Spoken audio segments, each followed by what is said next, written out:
Now, I already know this subject is going to ruffle a lot of feathers, so let me just put my disclaimer out now. This is strictly for entertainment. You hear that, YouTube? I'm not recommending nobody do nothing. This is only for entertainment purposes only.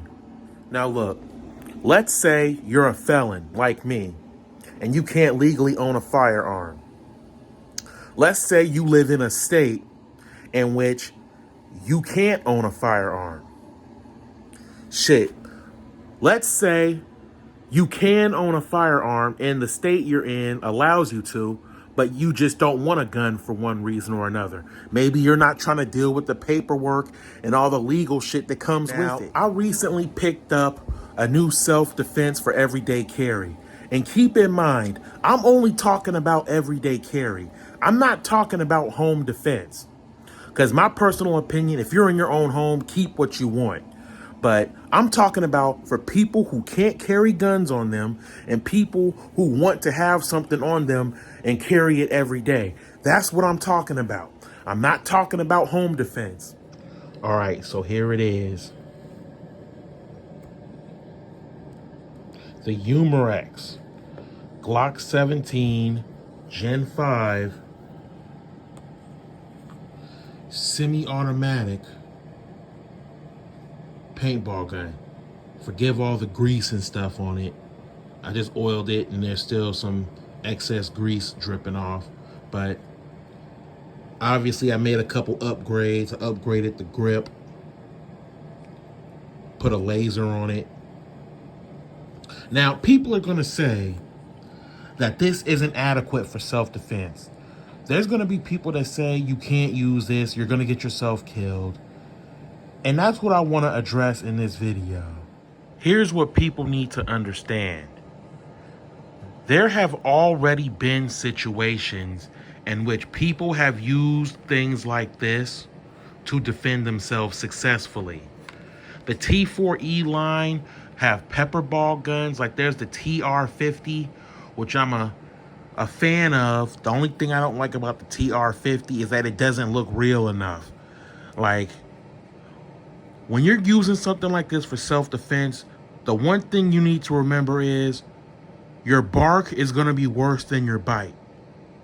Like, one reason why I think this would be a good self-defense weapon is because it looks so damn real.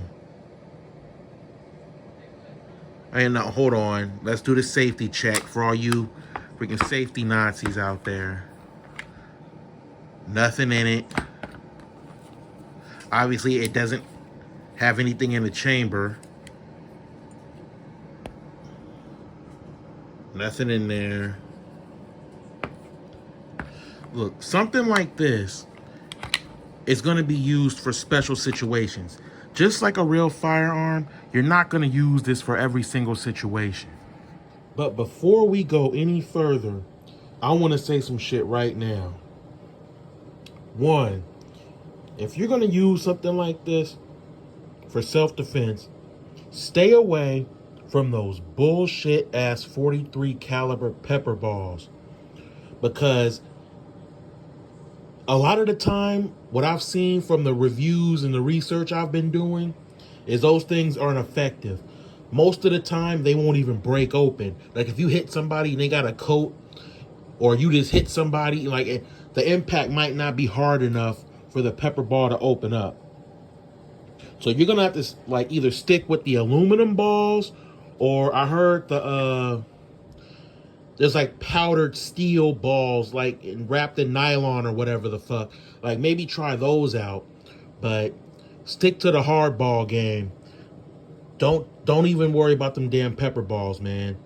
Unless you're gonna maybe alternate them, like one pepper ball and then one aluminum ball or something like that. But that's what I want to say right off the bat. Now, when you even start talking about using one of these for self-defense, you're going to get so many people talking about, oh, you're going to get yourself killed if you pull that out. Or, oh, you don't need that. Oh, you need a 45. Like, man, okay, y'all need to shut up, sit back, and understand not everybody can and should carry a gun.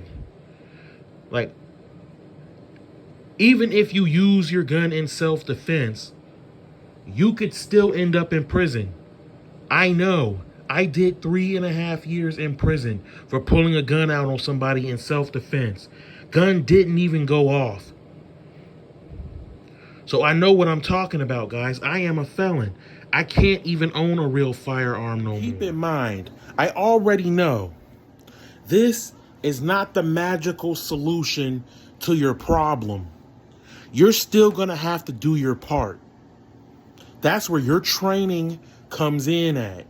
You need to be practicing headshots because honestly, if you're going to use one of these for self-defense, your headshot is the only thing you're basically going to have to go with. Because if you want that guaranteed, most amount of damage you could possibly do, go for the headshot. Don't listen to the haters that say that's not adequate for self-defense, because something is always better than nothing. Like, yeah, carry a pocket knife along with your little paintball marker. So if your paintball marker doesn't work out, well, hey, at least you gave the guy a warning, pull out the knife or whatever the fuck. Use it in tandem with something else, some pepper spray. I don't know, but I'm just saying, there are certain situations in which that will be actually better than an actual firearm. Because for one, you can take something like that places the real firearm can't go. I can have that on a public bus. I can have that on me walking in the mall. I can have that on me pretty much anywhere. I could be in the damn post office with that. It's not a firearm. And what people don't understand is a lot of times you don't even have to use the firearm. Just presenting it will be enough to deter an attack. It's not about laying somebody out. It's not about killing somebody. It's about getting them to stop messing with you. That's exactly why I put the laser beam on it. Because it's psychological warfare, man. It works in the animal kingdom all the time.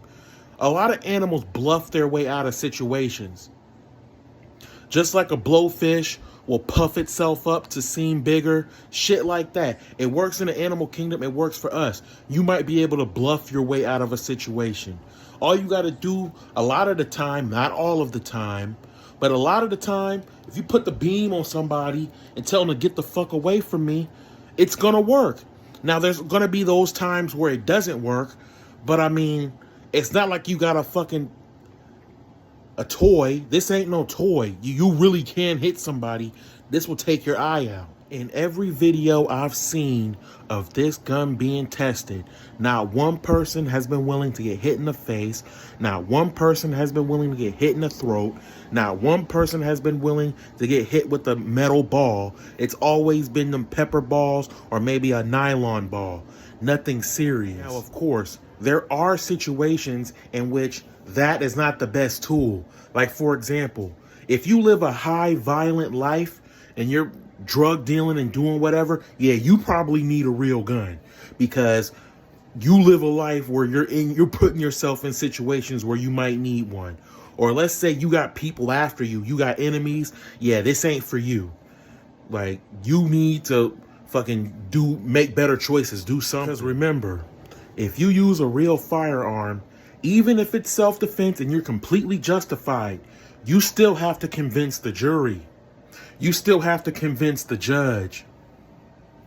You're still going to end up probably getting arrested. You might still end up going to court and doing all types of other stuff. You don't know.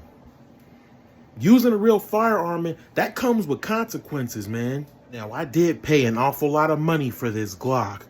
I mean, the laser, the grip, the ammunition. I got the quick pierce mag, which, by the way, if you're going to carry one of these T4E little 43 paintball markers, get the quick pierce mags so you can get to your shit quick. Oh, and this is one of the reasons why I chose the Glock over the PPQ, because I was on the fence between the two. The two main reasons why I went with the Glock is because, one, the Glock has an aftermarket because it takes regular ass Glock accessories, and the aftermarket for Glock is so damn big. I mean, that was a huge selling point for me. And also because with the mag that it comes with, you can keep this bad boy like this. Hold on.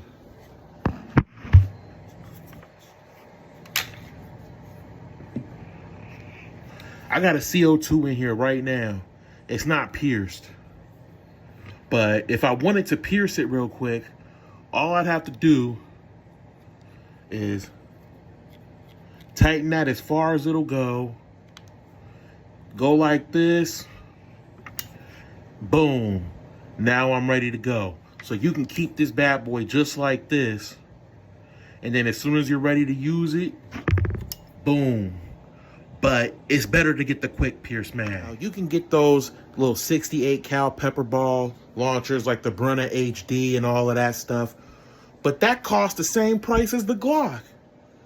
So you get more shots with the Glock. The Glock looks more realistic. You can put more accessories on it. So I just went with that. It really be pissing me off when them internet experts be getting on talking about, oh, that's not adequate for self-defense. It depends on the situation you're in. Like, I live in an area where there's a lot of tweakers. Fucking, there's a lot of homeless people out there now. Like, shit's getting kind of bad. So if a guy pulls out a knife on me when I'm on my way home from work, talking about give me your wallet, he's got a knife, I got this. I pull this out, he's gonna get back. If he doesn't, pop him a few times, he might think he really got shot. It's that psychological thing. Like, a lot of the time, it just be the psychological aspect of getting hit with something that will get people to stop. Nobody takes that into accountability when they talk shit about stuff like that for self-defense. Now, these guns are rated for about 5 joules. You can get a little bit more out of them, depending on the ammo. Like, I'm using the aluminum balls. They're putting out like 5.5 joules. But there's an upgrade you can do to the mags that give you about 50 more FPS, which I'm actually about to do that pretty soon. So, shit. If you got it, you might as well get the most amount of power out of it. But what I'm saying is, people really think that something like this is not good enough for self-defense. There have been situations where people have used BB guns to defend themselves successfully. Every single person who says these aren't adequate are people who already own guns. Of course, they're going to be biased. They spent so much money on an investment. Like, of course, they're going to try to justify them spending all that money. Like, you can get the TR50 for $100 or less, depending on where you're at. Like, if you're on this right now looking at this, you obviously know about the alternative options. You're probably scrolling through YouTube right now. Like, you know about the other guns. Like, I'm just telling you why I think stuff like this will work. Look, I showed this to my friend yesterday for the first time. He thought I handed him a real Glock. Nobody knows that this is a paintball gun until I tell them it is. So imagine if you pull this out on somebody all of a sudden. They're not going to want to mess with you. Now, if they have a gun, well, you might be in a little bit of trouble. But shit, if he was hell-bent on hurting you anyway, you would have been in trouble if you didn't have this. Then those gun guys, you can never please them, man. Because look, I could have a 22 long rifle pistol putting out 100 foot-pounds of energy, and somebody will still be like, oh, that's not strong enough to stop somebody. You need at least a 9mm. That's the bottom line. And then you fucking get a 9mm, and then next thing you know, oh, 9mm is for wimps. You need a 45, and that's the bottom line, because Stone Cold said so. If you don't think these guns are adequate for self-defense, that's fine. You do you. Go ahead and carry a real firearm, or go ahead and do whatever you want. All I'm saying is that these little paintball markers that Umarex is coming out with, these things are useful. You might not see it, but you need to think past what you've been hearing. Don't listen to haters who don't even own the shit they're talking bad about. That's all I got right now, man. Let me know what you guys think. I'm up out of here.